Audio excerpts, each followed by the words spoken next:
غزہ کے لوگوں کو مل رہی ہے ایک بڑی مدد۔ جی ہاں، اب انڈونیشیا غزہ میں 8,000 تک فوجی بھیجنے کو تیار ہے، اور نہ صرف تیار ہے بلکہ تیاری کر رہا ہے۔ جو خبروں کے سے اندازہ مل رہا ہے، جو ایجنسی سے خبریں آ رہی ہیں اس کے مطابق، انتارا کے مطابق، جو خبر رساں ایجنسی ہے اس کے مطابق، انڈونیشیا امریکہ کے صدر ڈونلڈ ٹرمپ کے امن منصوبے کے تحت غزہ میں 8,000 تک فوجی تعینات کرنے کی تیاری کر رہا ہے۔ ممکنہ تعیناتی کا اعلان انڈونیشیا کے آرمی چیف آف اسٹاف مارولی سیمنجنتک اور صدر پرابو سبیانتو کے درمیان ملاقات کے بعد کیا گیا ہے۔ تعیناتی کی تنصیبات اور اس میں تفصیلات جو سامنے آئی ہیں اس کے مطابق، جن میں آمد کی تاریخ اور مقام شامل ہیں، تاحال حتمی یہ نہیں ہو سکا ہے کہ یہ کہاں ہوں گے۔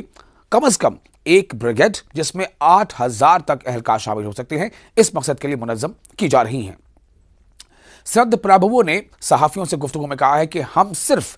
اس صورت کے لیے خود کو تیار کر رہے ہیں کہ اگر کوئی معاہدہ طے پا جائے اور ہمیں امن دستے بھیجنے پڑیں تو پھر ہم اس کے لیے پیچھے نہیں ہٹیں گے۔ صدر پرابھو ان رہنماؤں میں شامل ہیں جنہیں اس ماہ کے آخر میں واشنگٹن ڈی سی میں ہونے والے امریکی بورڈ آف پیس کے پہلے اجلاس میں مدعو کیا گیا ہے۔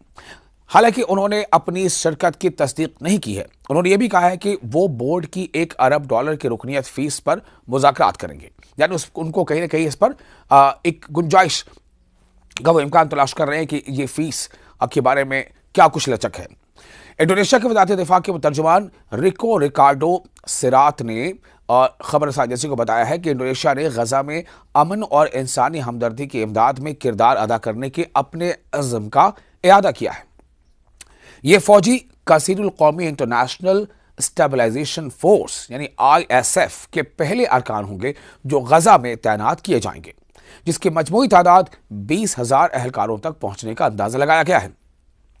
نومبر میں انڈونیشیا کے وزیر دفاع نے اعلان کیا تھا کہ ان کی فوج نے غزہ میں طبی سہولیات اور تعمیراتی کاموں کے لیے 20,000 فوجیوں کو تربیت دی ہے۔ جکارتا نے انسانی امداد بھی فراہم کی ہے، جن میں گزشتہ سال اگست میں 10,000 ٹن چاول کی ترسیل شامل ہے، جبکہ فلسطینی غذائی تحفظ کی حمایت کے لیے سماتار میں اور ساتھ ہی ساتھ کلیمانتان میں طویل مدتی زرعی منصوبہ بھی شروع کیا گیا ہے۔